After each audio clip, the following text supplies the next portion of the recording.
52 nanalong party list ang pinroklama ngayong araw. Sila ang kakatawan sa marginalized at underrepresented na sektor at pupuno sa 63 slots sa House of Representatives. Tig-3 upuan na makukuha ng Akbayan at Tingog party list dahil nasa top 3 sila ng mga pinakamaraming boto ayon sa National Board of Canvassers o NBOC. Ang sumunod na 3 party list na 4Ps, ACT-CIS at Ako Bicol, makakakuha ng tig-2 upuan.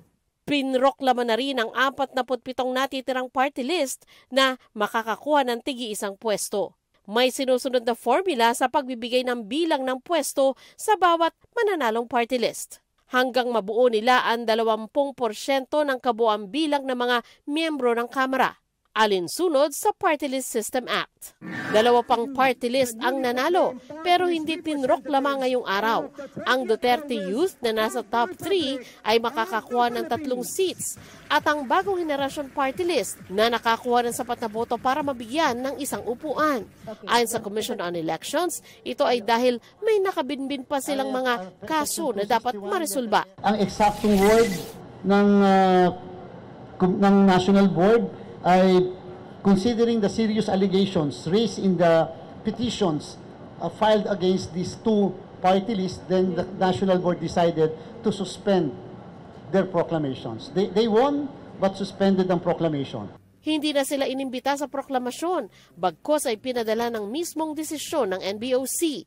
Ang Duterte Youth Party List, kukwestiyonin sa Korte Suprema ang anilay grave abuse of discretion ng COMELEC.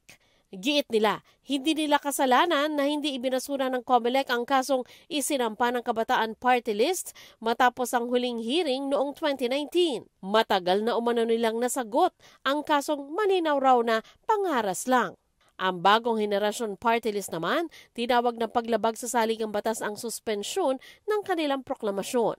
Handa raw silang harapin ang anumang reklamo, kahit kailan at kahit saan. Pero hindi pa nila maayos na isinasa publiko ang naturang reklamo. Naghain na raw ng urgent motion to proclaim sa COMELEC ang Bagong Henerasyon Party List, sabay diing igalang ang pasya at boto ng sambayanang Pilipino. Si COMELEC Chairman Garcia nagbigay komento naman sa mga puna tungkol sa pagbibigay ng pwesto sa ilang party list, kahit mababa sa 2% ng kabuang mga boto ang kanilang nakuha, hanggang maubos ang allocation para sa mga party list sa Kamara. Aniya, patuloy niyang panawagang magkaroon ng pagbabago sa batas. Ang solusyon legislation, lagi may nagsasabi, hindi na marginalize and underrepresented yung party list. Pero siyempre po sa bandang huli, yan, batas po kasi ang dapat dyan eh. Para sa GMA Integrated News, Sandra Aguinaldo, ang inyong saksi. Mga kapuso, maging una sa saksi. Mag-subscribe sa GMA Integrated News sa YouTube para sa iba't ibang balita.